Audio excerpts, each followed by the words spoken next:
사람이 똑똑한 것 같아도 5분 후의 일을 모릅니다. 5분 후의 일만 알아도 자동차 사고, 또 해난 사고, 대형 사고로부터 예방할 수 있습니다. 하물며 내일 일을 어떻게 알겠습니까?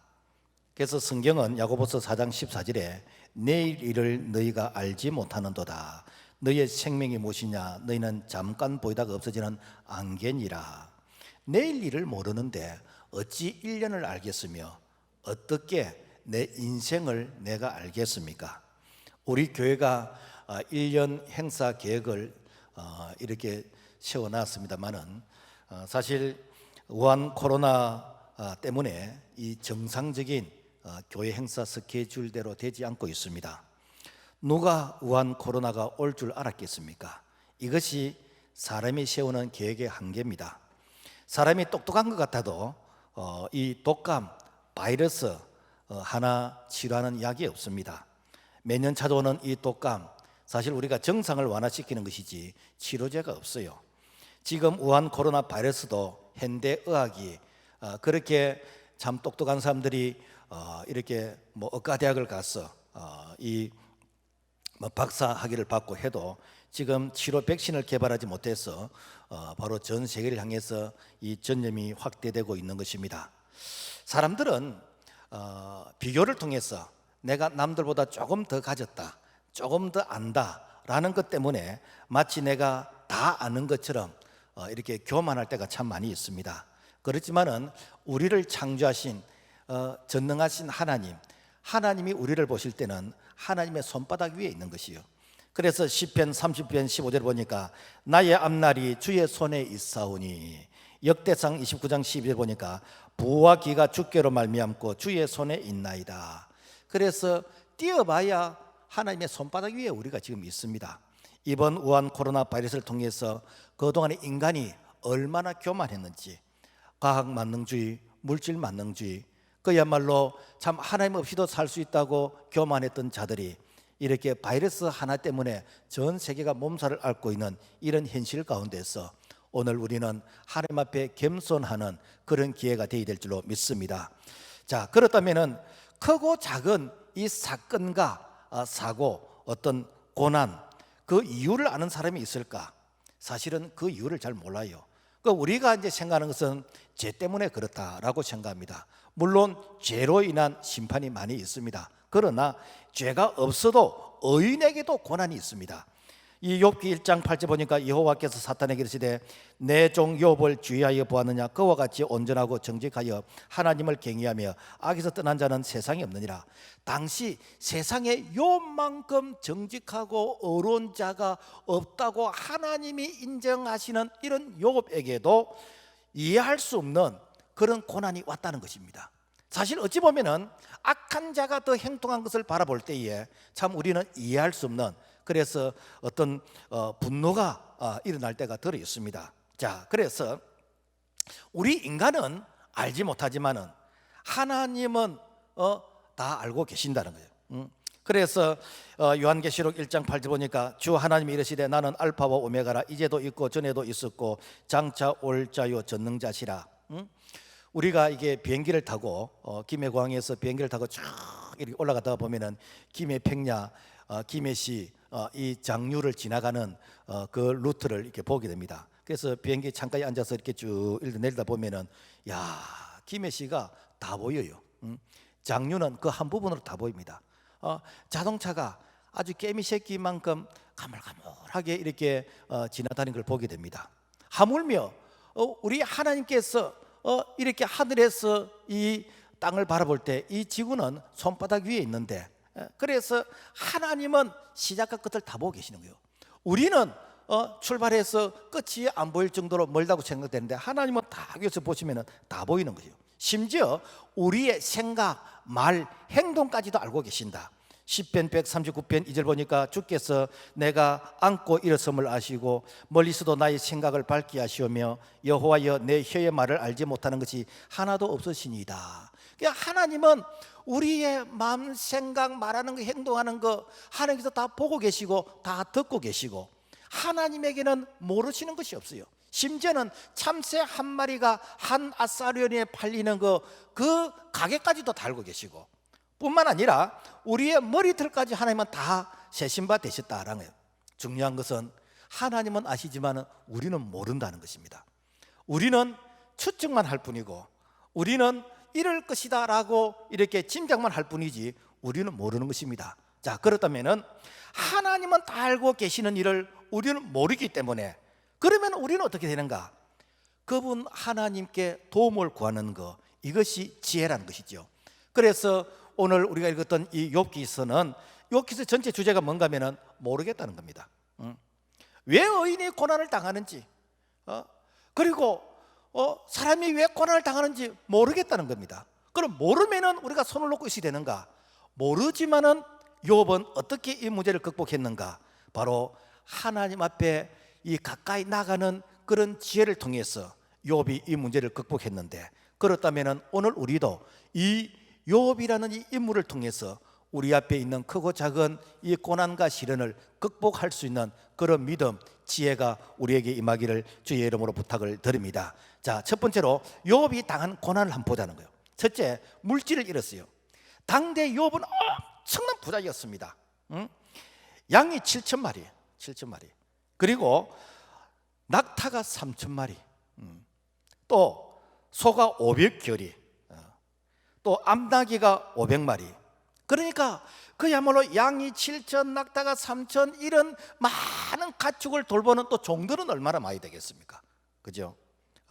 그래서 요즘은 이렇게 이 교통 운수 수단이 이렇게 자동차가 있고, 또 이렇게 화물차가 이렇게 운반하고 하지만, 그때 당시에는 낙타가 있거든요. 그러니까 낙타가 3,000이라는 것은 지금 말로 하면은 트럭과 승용차가 3,000대쯤 되어지는, 그러니까 운수회사, 아주 대운수회사의 그런 사장과 같은 그런 자령, 이렇게 어마어마한 이런 부자가 하루아침에 다 날아가 버렸어요. 점진적으로 만 게 아니고 하루아침에 다 날아가 버렸어요. 또 이 욥에게는 아들 셋이 있고 딸이 아들 7명이 있고 딸이 셋이 있었는데, 그 자녀 10명이 욥의 생일날 잔치날에 대풍이 불어가지고 집이 무너져서 압사해가지고 그 10명의 자녀를 한꺼번에 다 잃어버렸어요. 여러분, 자녀들은 부모님이 돌아가시면은 이게 장례를 이렇게 치를 때 부모님을 산에 묻고 온다 그러잖아요. 그렇지만은 그 부모보다 먼저 세상을 떠나게 되는 자녀를 부모가 장례를 칠 때는 평생 부모의 가슴에 묻고 산다는 거예요. 그러면 생각해 보세요. 자녀 10명을 먼저 이렇게 세상이 떠났을 때 그 부모의 심정이 어떠하겠습니까? 그죠? 거기다가 또 건강은 몸에 악창이 났어. 그래서 이렇게 몸에 악창이 나서 그 몸에 구더기 같은 이런 벌레들이 생기고, 그래서 손으로 긁어도 이게 시원찮아서 기압장을 가지고 몸을 긁어도 시원찮은 그런 형편. 그래서 살아있으나 죽은 것과 마찬가지예요. 그래서 차라리 내가 육체 밖에서 내가 하나님을 보고 싶다라고 고백할 정도로 이렇게 건강이 말이 아니에요. 거기다가 아내가 옆에서 당신이 믿는 하나님을 저주하고 죽어버리라 라고 이렇게 악담을 하고 도망가 버리시는 거예요.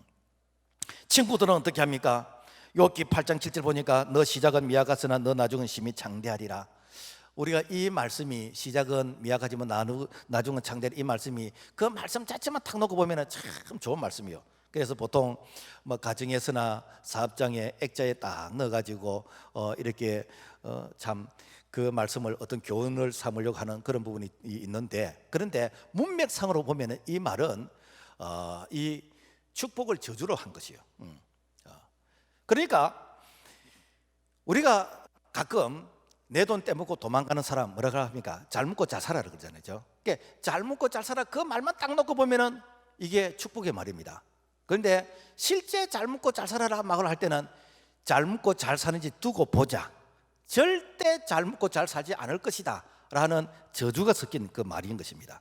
그러니까 그 욥의 친구들이 와서 잘 먹고 잘 살아라, 그래 지금은 네가 미약하지만 나중에 창대게, 안 된다 이 말이야. 안 된다. 그러니까 자, 요 옆에는 자식 떠났지요, 마누라 떠났지요, 친구 떠났지요.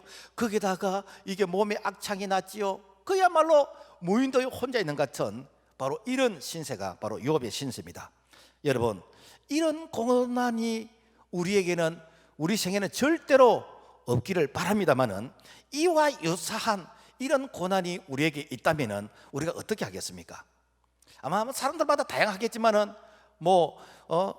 하나님 믿어도 별 수 없네, 교회 다니도 별 수 없네, 내가 헌금해도 별 수 없네, 그러면서 내 문제는 내가 해결한다 그러고 사람 찾아가고 이것저것 방법 다 하다가 안 되면은 낙심하고 포기하고 그 다음에 인생을 이래 참 이 절망 가운데서 이 참 허죽거리는 그런 사람들이 얼마나 많겠습니까? 그런데 욥은 이런 문제를 어떻게 극복했는가? 욥기 1장 22절 말씀 보면은 이 모든 일에 욥이 범죄하지 아니하고 하나님을 향하여 원망하지 아니하느라. 욥은 이런 상황에서 원망을 안 했대요. 심지어 하나님을 저주하고 죽어버리라고 이렇게 말하고 이 도망갔던 아내 얘기를 향해서 욥기 2장 10절 보면은 그대의 말이 한 어리석은 여자와의 말 같도다. 우리가 하나님께 복을 받았은즉 화도 받지 아니하겠느냐 하고 이 모든 일에 욥이 입술로 범죄하지 아니하니라. 이게 중요해요. 우리는 보통 좀 힘들면은 막 입으로 막 죽고 싶다, 이렇게 막 사는 게 말이 아니다, 안 죽고 싶은데 말이 그야말로 죽고 싶다고 이렇게 앞서가고 있는 것이요. 그런데 참 이럴 때 우리가 조심해야 되는 게 이 말, 우리가 그 혀의 관리를 잘해야 돼요. 왜 그런가? 민수기 14장 28절 하나님은 내 귀에 들린 대로 내가 너에게 해준다는.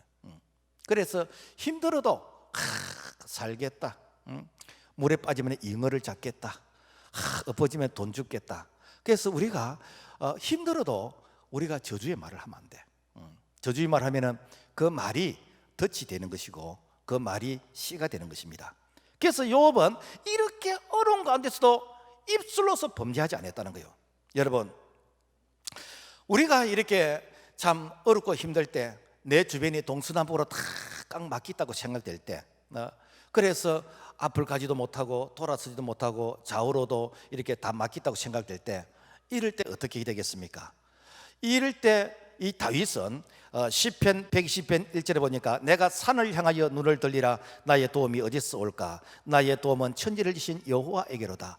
내가 사방이 다 막혔을 때는 그때는 된가? 하늘은 열려 있다는 거예요. 하늘을 보라는 거예요. 하늘을 보라는 거예요. 이게 믿음의 조상들이 문제를 극복했던 그런 방법인 것입니다. 자, 그렇다면은 이 고난을 풀어가는 이 욥의 믿음을 우리가 한번 구체적으로 살펴보기를 원하는데, 첫째, 이 욥은 예배를 드렸어요. 욥은 하루쯤에 모든 것을 다 잃었습니다. 다시 회복할 수 있는 아무런 끈앞을도 없어요. 인간의 힘으로서 극복할 그런 힘도 없습니다. 이때 욥이 취한 행동이 무엇인가? 욥기 1장 20절 욥이 일어나 땅에 엎드려 예배하며, 그 비참한 그 상황 가운데서 욥이 취한 행동은 하나님께 엎드려 예배드렸다. 여러분, 예배는요 성도에게 산소 공급과 같은 것입니다. 중환자에게는 산소 호흡기와 같은 것입니다. 그래서 산소 공급이 끊어지면요 이거는 질식하는 것입니다. 그래서 예배는 무엇인가? 생명입니다. 여러분, 우리가 이 예배를 안 드리면요 내 영이 그야말로 무기력해져 버려요. 그래서 마귀와 사탄은 우리에게 예배 못 드리게 만들어요. 예배 못 드리게 합니다. 우한 코로나 사태로 인해서 참 안타까운 것은 한국의 그 언론들이 기독교 예배를 참 폐마 이렇게 방송 보도하는 게 너무 많습니다. 아직도 예배를 강행하는 교회가 있다. 얼핏 들으면은 이 예배는 해도 되고 안 해도 되는데 그런데 강행을 하고 있다, 이런 의미인 것입니다. 여러분, 정말로 예배는 해도 되고 안 해도 되는 그런 것 같으면은요 우리가 여러분 주일날 예배 드릴 필요가 없습니다. 선택 같으면은 드릴 필요가 없어요. 그런데 여러분, 우리 그리스도에게 예배는요 이것은 생명입니다. 우리가 예배 드릴 때 하나님이 만나 주시는 것이요, 하나님이 우리의 예배를 험량하시는 것이요, 구약시대는 하나님께 드려지는 그 예배 가운데서 불이 임하시는 거예요. 불이 임하는 거예요. 오늘 우리에게 성령이 우리에게 임하신 줄로 믿습니다. 오늘 우리에게 우한 코로나로 인해서 참 전국이 힘들고 많은 사람들이 고통을 당하는 이런 가운데서 안타까운 것은 예배가 단절되어지고 예배가 축소되어지고 그야말로 교회 문이 닫아지는 이런 가운데서 이것은 문제 해결에 전혀 도움이 되는 게 아닙니다. 이럴 때일수록 우리가 위생적으로, 우리가 의학적으로, 우리가 이렇게 참 예방할 것은 철저히 해야 되지만은 그럴수록 뭔가 하나님께 엎드려야 됩니다. 왜 그런가? 우리 하나님이 있으라고 하시면은 죽은 나사로가 살아나듯이 우리 하나님께서 말씀하시면은 지금도 능치 못함이 없는 줄로 믿습니다. 그래서 정말 오늘 우리가 해야 될 것은 무엇인가? 엎드리는 바로 이러한 신앙의 이 자세가 꼭 필요하다라는 것입니다. 그리고 욥은 그야말로 입이 열리지 않을 만큼 혹독한 이런 고난을 당했어. 여러분요, 우리가 너무 기가 차면 말이 안 나오잖아요, 그죠? 말을 더듬습니다. 무슨 말을부터 먼저 해야 될지를 모르니까. 그러니까 말을 더듬고 그렇게 하는 거예요. 그런데 욥은 어떻게 하는가? 그야말로 내가 무슨 말을 해야 될지를 모르는 가운데서 되는가? 하나님께 찬양을 드립니다. 욥기 1장 21절 주신 이도 여호와시요 거두신 이도 여호와시오니 여호와 이름이 찬송을 받으실지니라. 자, 즐거워서 찬송한 게 아니에요. 찬송이 무엇인가? 내 속에 있는 이 마음을 이 멜로디를 통해서 하나님께 올려드리는 곡조이는 기도인 것이고, 이 찬송이 하나님께 올려드리는 향의 기도, 향기로운 제사인 것입니다.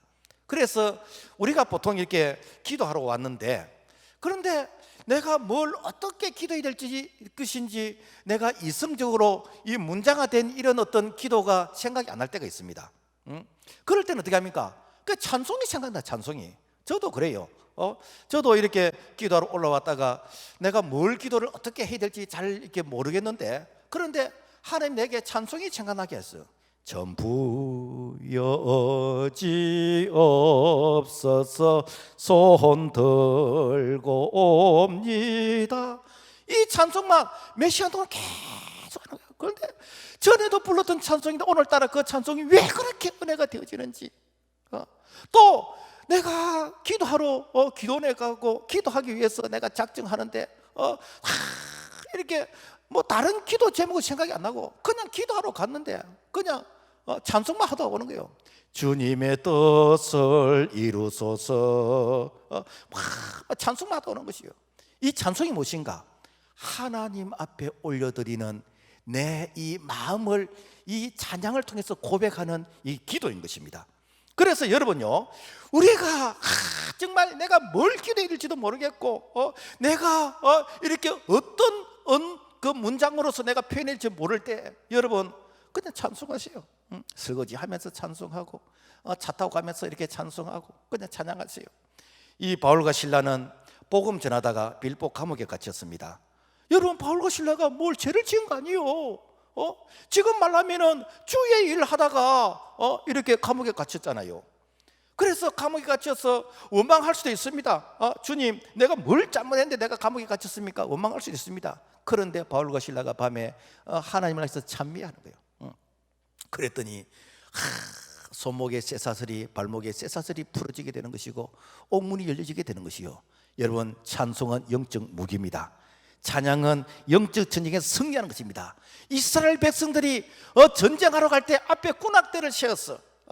앞에 이 찬양대를 세웠어. 뭔가 이 찬양은 어둠의 영을 이렇게 제거시키는 것이에요. 그러니까 뭡니까? 오늘 우리의 무기는 이 찬양인데, 참 저는 좀 안타까운 게 이 우한 코로나 때문에 우리가 이렇게 뭐 프로그램을 좀 많이 축소시킨 거. 그래서 매일 저녁에 우리가 기도하던 그 기도, 그래서 그 기도가 서로 마주보고 하기 때문에 기도가 힘들다 그러면은 그래서 좀 띄엄띄엄 앉아서라도 우리가 기도해야 되겠다. 왜?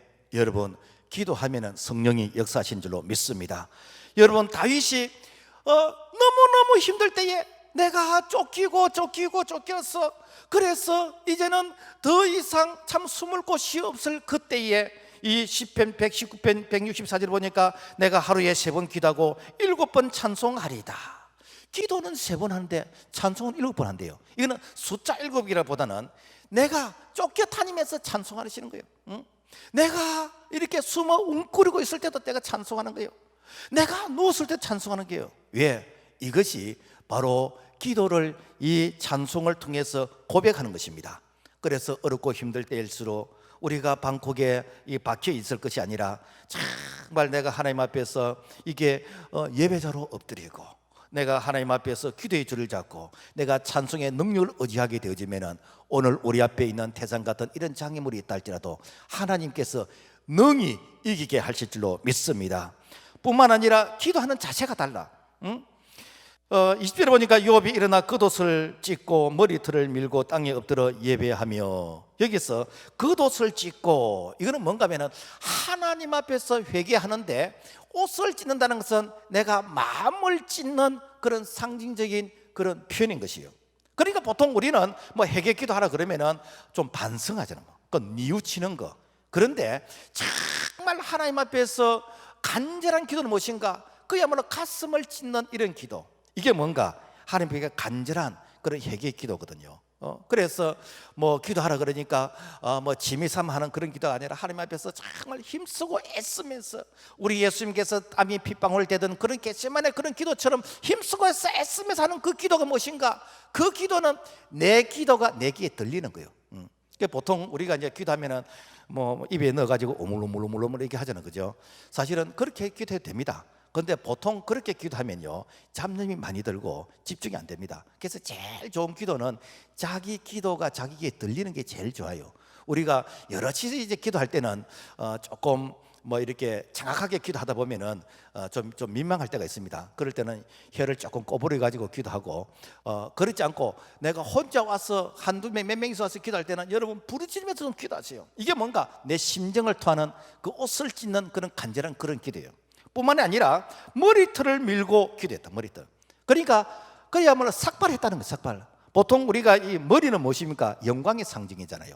그래서 머리에 뭐 왕관을 쓰기도 하고, 또 사실 예수님이 왕이신데도 불구하고 예수님을 비웃을 때에 가시 멜관을 이렇게 씌우고 그렇게 했잖아요, 그죠? 그러니까 머리는 영광의 상징인데, 그런데 그 사람이 멋을 낼 때 된가?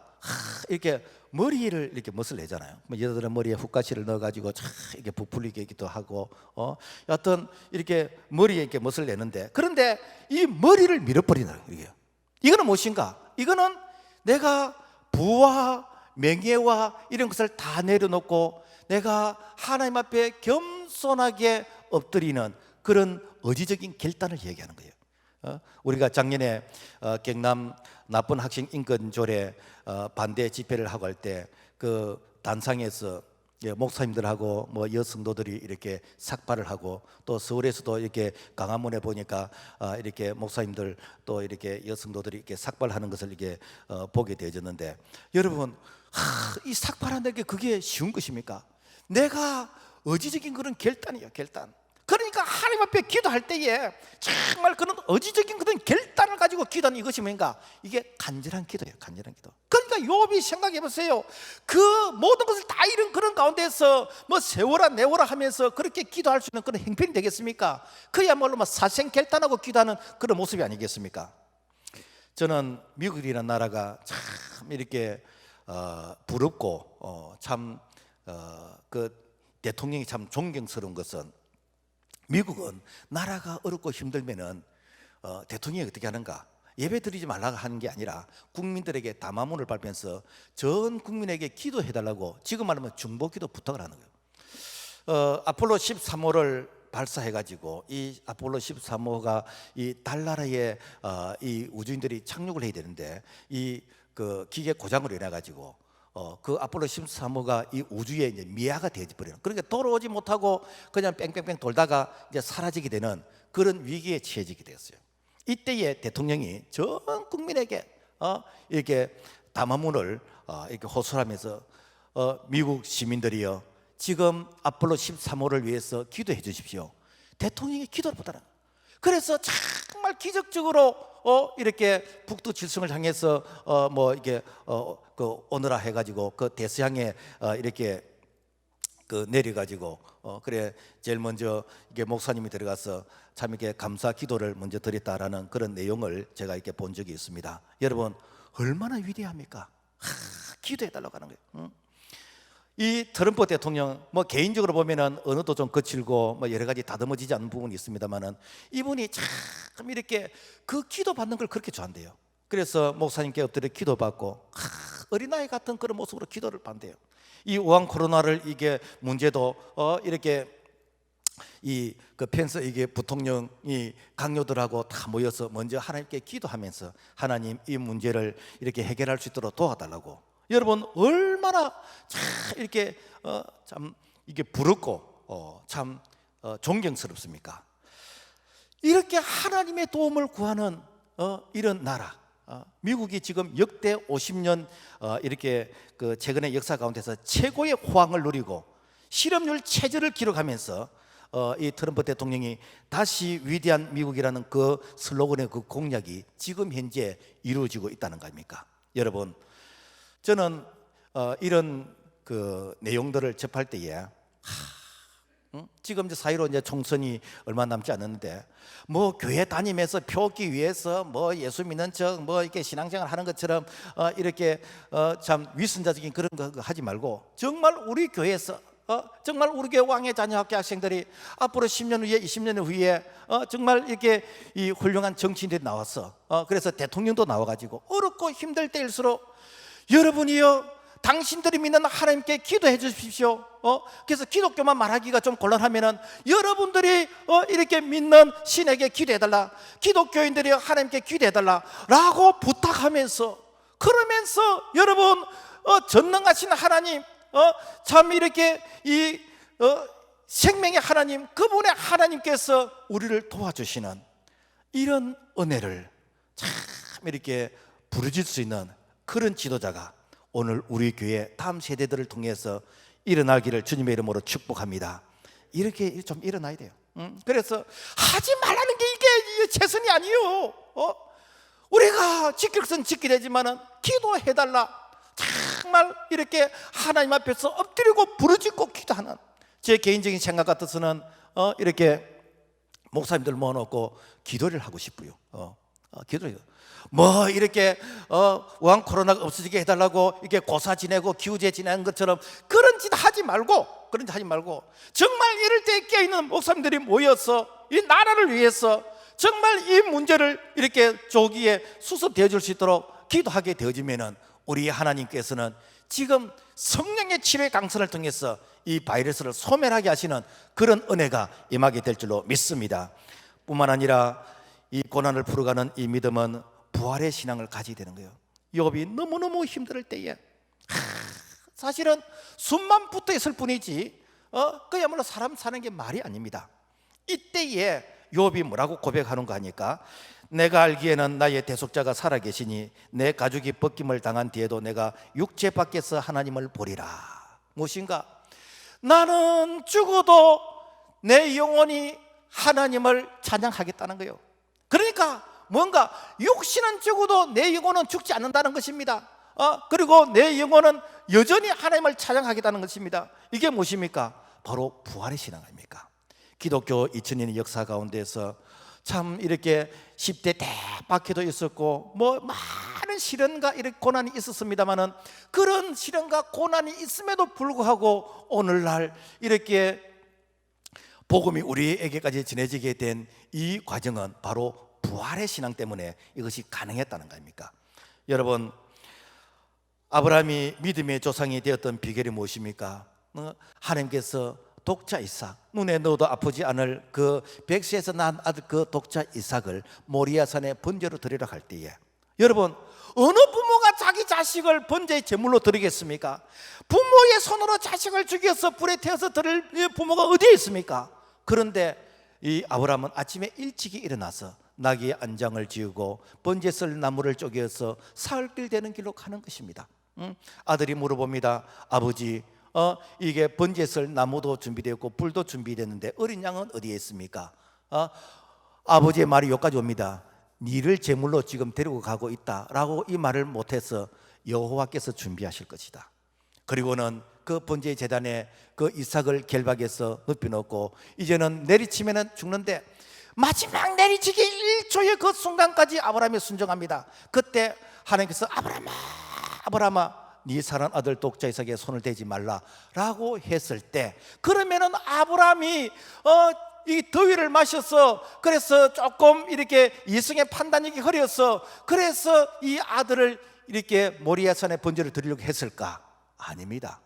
부활의 신앙이에요. 내가 이 아들을 하나님께 드리면 절대로 죽이지 않을 것이다. 설령 죽었다 다시 살리실 것이다. 그리해야만이 하나님께서 너의 자손이 하늘의 별들처럼 바다의 모래알처럼 많아지게 될 것이다 라는 이 약속의 말씀이 이루어지기 위해서는 반드시 하나님께서 내 아들을 죽이지 아니한다.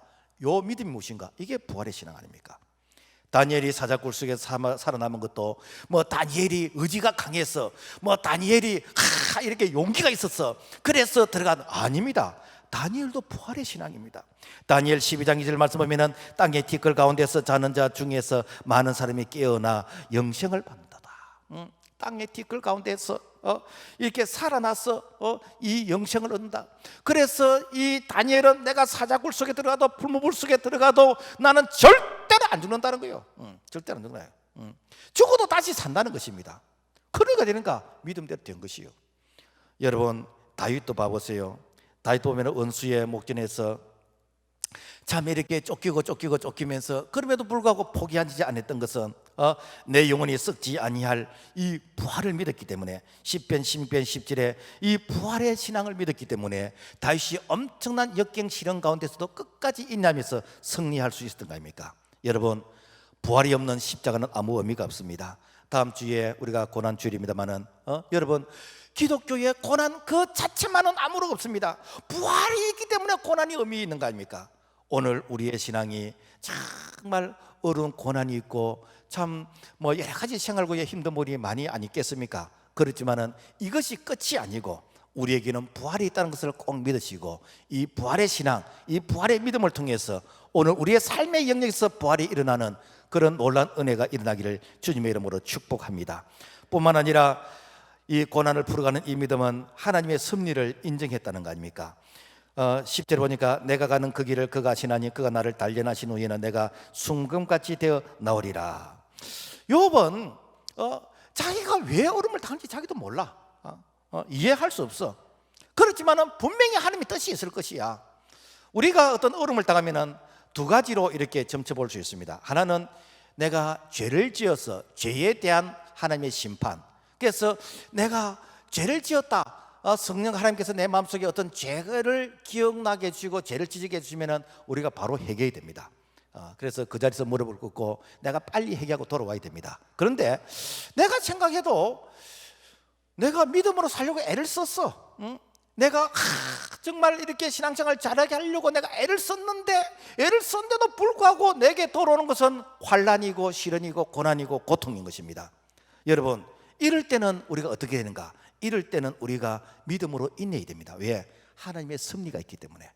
그래서 그때는 우리가 믿음으로 인내하면 반드시 성령 하나님이 우리를 도와주시는데, 로마서 8장 28절 우리가 알거니와 하나님을 사랑하는 자 곧 그 뜻대로 부르심을 입은 자들은 것은 모든 것이 합력하여 선을 이루느니라. 그래서 내가 알지 못하지만은 그러나 참 내가 이렇게 믿음으로 인내가면 그래서 그렇구나.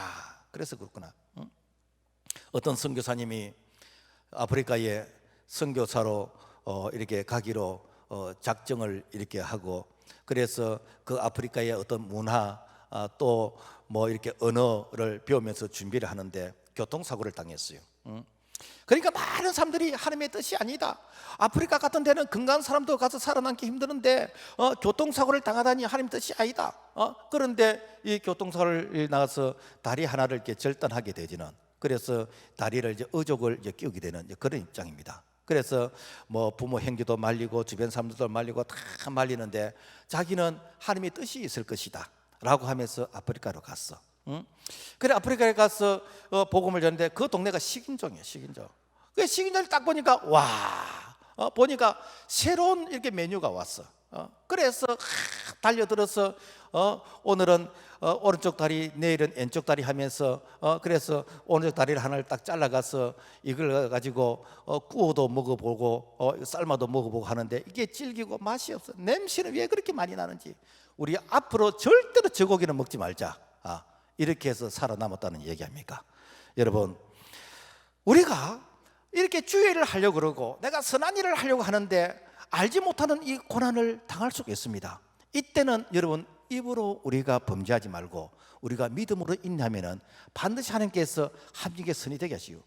그 자가 누군가? 바로 성경의 요셉 아닙니까? 요셉은 하나님이 주신 꿈 때문에, 이 꿈 때문에 형들로부터 미움을 당하고 노예로 팔려가게 되지고 13년 동안 엄청난 그런 이렇게 고생하다가 나중에 어떻게 됩니까?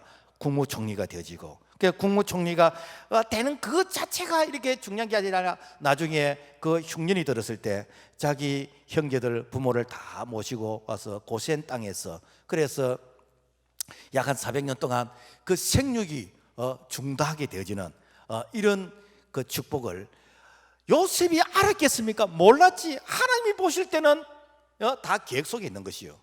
그렇기 때문에 오늘 우리가 내가 이해되지 않는다 해가지고 내 선에서 입으로 우리가 범죄하지 말고 우리가 믿음으로 인내하면 성령 하나님이 우리를 인도해 주시고 우리를 도와주신 줄로 믿습니다. 그래서 로마서 8장 20절 이와 같이 성령도 우리 연약함을 도우시나니 성령이 말할 수 없는 탄식으로 우리 위에 친히 간구하느니라. 그래서 내가 뭐 때문에 지금 어려움을 당하는지 우리가 모를 때가 많이 있습니다. 저는요, 이번 우한 코로나를 통해서 제게 하나님이 주시는 은혜가 있습니다. 뭔가 예배가 이렇게 중요한 것인 줄 전에는 제가 몰랐어요. 당연한 거로 생각했어요. 당연한 거. 뭐 당연히 주일이니까 예배를 드리고 내가 예배 드리고 싶으면 언제든지 드릴 수 있다는 것을 지극히 당연하게 생각했지, 이 예배가 생명처럼 귀하고 이 예배가 정말 이렇게 소중하다는 것을 제가 미처 깨닫지를 못했어요. 그러니까 지금 저는 이 예배가요 너무 귀중해. 솔직히 저는 과거에 예배 드릴 때에 앉아가지고 좀 어떤 형식적인 그런 습관적인 그런 부분이 저에게 있었습니다. 그런데 지금 제 자신은요, 오늘 이 예배가 마지막일 수 있다라는 이런 생각이 들어. 오늘 이 예배가 마지막일 수도 있다는 생각. 그러니까 얼마나 그 예배가 귀합니까? 하나님께서 이런 마음을 주시는 것이요. 그 우한 코로나를 통해서 참 교회 문이 닫히면 안 되는데 닫혔다는 이런 얘기를 들을 때마다 그야말로 가슴이 쿵득쿵득하는 것이요. 하나님, 우리의 교회에 절대로 예배당 문이 닫히는 일 없도록 해달라고.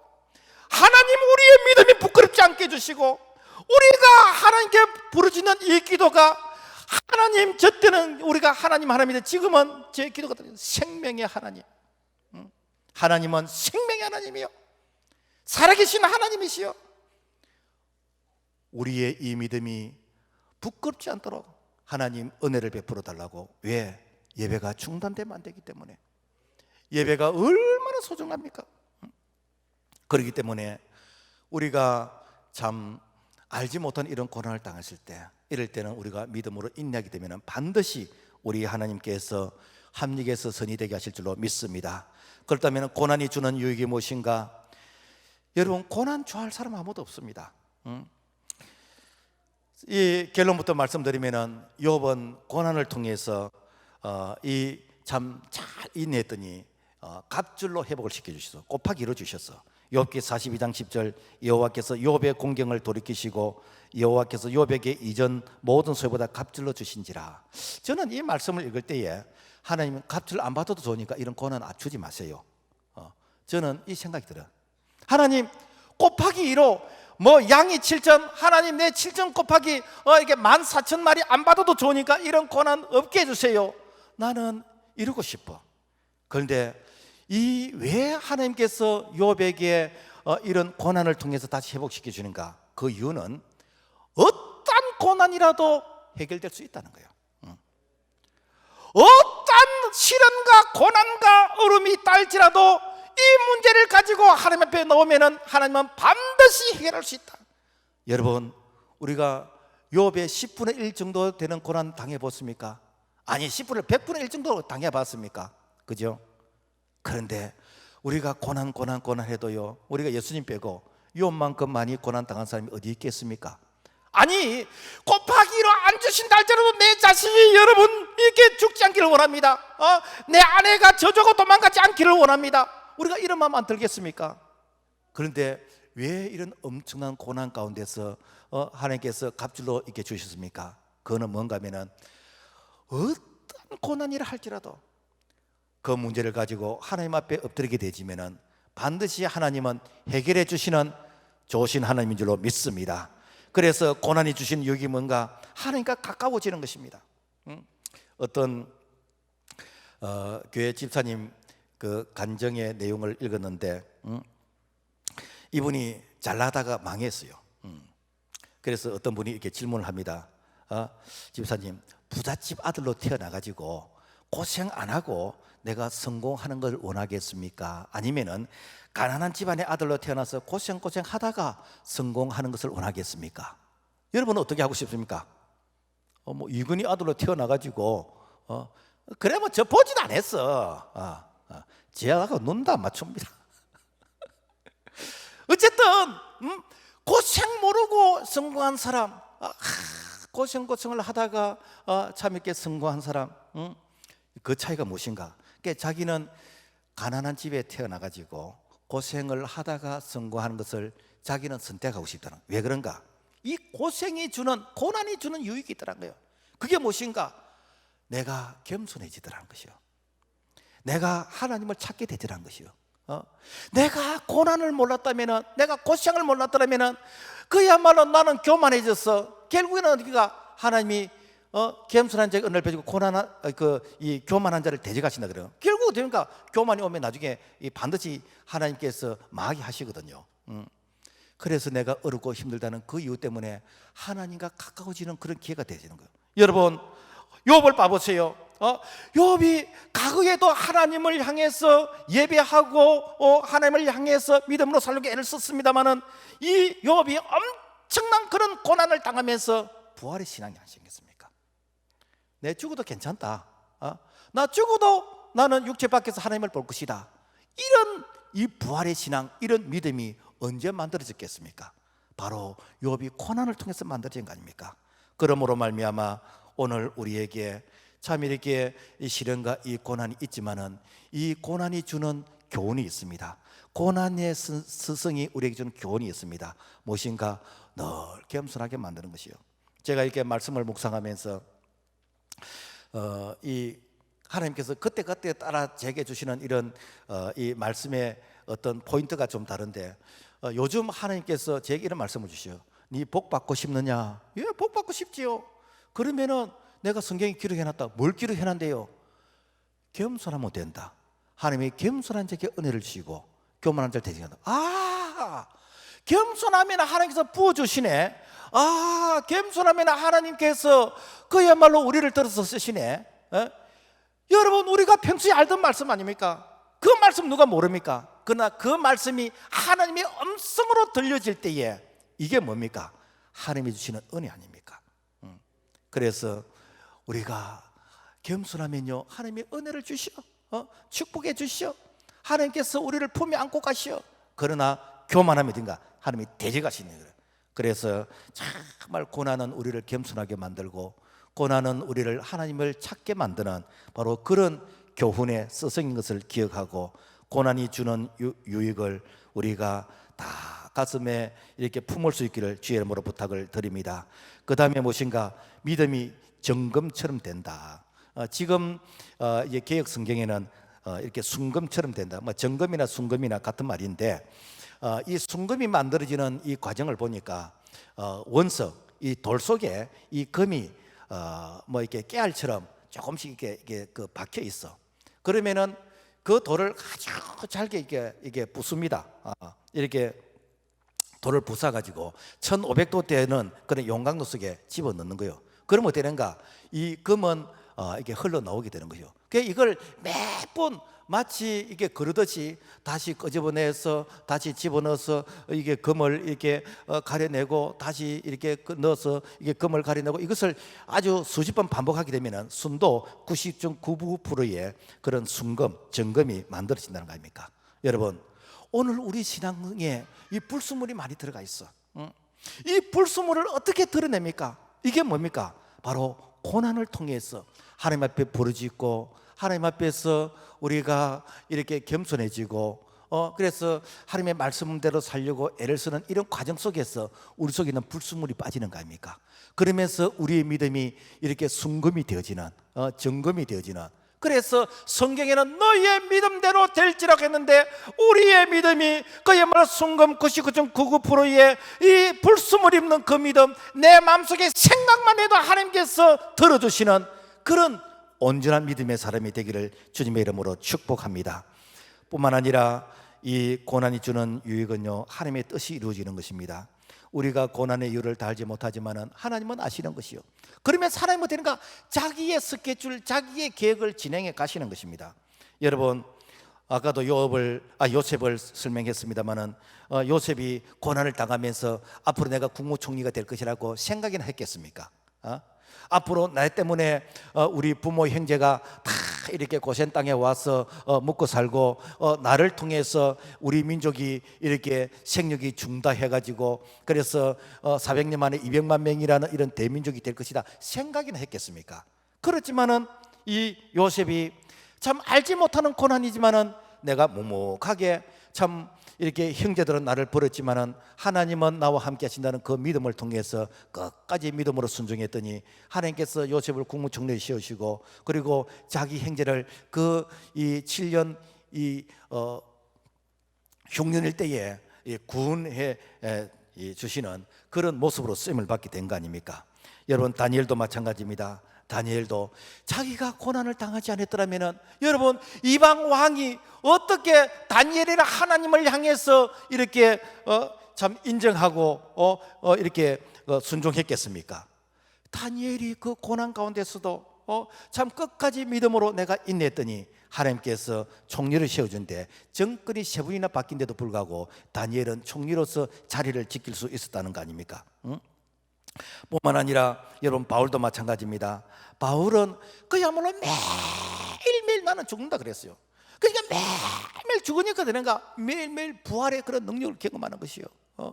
여러분, 우리 예수님께서 십자가에 고난이 없었다면 오늘 우리가 구원을 받았겠습니까? 예수님께서 십자가에서 테텔스타에 다 이루었다고 선포하시면서, 예수님께서 십자가에서 마지막 피 한 방울, 몸을 한 방울 다 쏟으시면서 이 십자가에서 이렇게 대속의 죽음을 죽으셨기 때문에 우리의 죄가 같이 죽는 거 아닙니까? 그리고 예수님께서 죽은 삶의 부활하심으로 말미암아 우리에게 다시 새 생명이 주어진 겁니까? 그래서 예수님의 그 고난은 예수도 그분께서 구원자이신 것을 오늘 우리에게 바로 이게 증명하신 것이죠. 이번 우한 코로나를 통해서 하나님의 뜻이 여러 모양에서 많이 나타날 것입니다. 그래서 이렇게 제가 가정에서 또 예배드리고 지금 실시간 방송이 되어서 이렇게 가정에서 예배드리는 분들도 이렇게 믿음으로 예배를 드리겠습니다만은, 어쨌든 참 하나님께서 우리의 믿음을 여러 모양으로 이렇게 체크하고 계시고, 특별히 그동안에 한국 교회를 이렇게 괴롭혔던 이 신천지, 사실 이 신천지에 대해서 일반인들은 몰라요. 그리고 교회도 별로 거기에 대해서 심각성을 모르겠습니다. 그런데 이번 우한 코로나를 통해서 이 신천지의 이 잔악함이 드러나 버린 거지요. 그래서 신천지 이 자들이 얼마나 못됐냐면은 자기가 이렇게 이 확진된 것을 일반 교회 가서 막 퍼뜨리려고 하는 그런 못된 그런 생각을 가지고 그런 짓을 했다는 거 아닙니까? 그래서 그 정체가 다 드러나게 되는 것이고, 그래서 신천지에 쏘갔던 이제 성도들이 다시 돌아오는 그런 기회가 이번 우한 코로나를 통해서 보이지 않는 하나님의 섭리의 한 부분이다라는 것입니다. 말씀을 정리하겠습니다. 왜 우리 시대에, 그리고 참 우리 교회가 이 우한 코로나로 인해서 이 고통과 어려움을 이렇게 겪어야 되는지 우리가 다 알지 못합니다.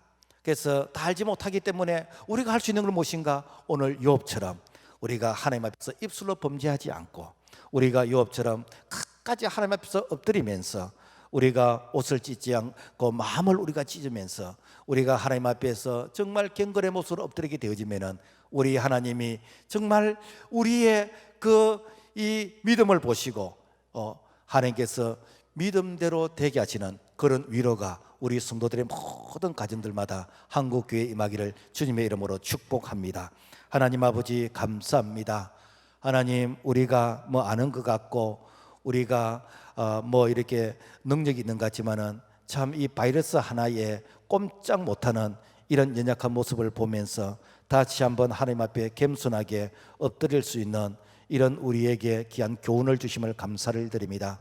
우리 아버지 하나님, 정말 교회 문을 걸어 잠그고 안 하는 것이 최선이 아니라 우리가 하나님 앞에 엎드리게 하여 주시고, 우리가 하나님 앞에 부르짖게 하여 주시고, 우리 하나님께서 이 환난이 참 속히 지나가게 하시고, 이 환난을 통해서 우리의 믿음이 정금같이 될 수 있도록 은혜 위에 은혜를 베풀어 주옵소서. 하나님 아버지, 우리의 성도들 머리털 하나 발끝 하나 상한 일 없도록 해 주시옵시고, 아버지 하나님 끝까지 믿음으로 우리 하나님께서 함께 하신다는 것을 하나님이 확인할 수 있도록 도와 주시옵소서. 믿고 감사를 드리며 예수님 이름으로 축복하며 기도합나이다. 아멘.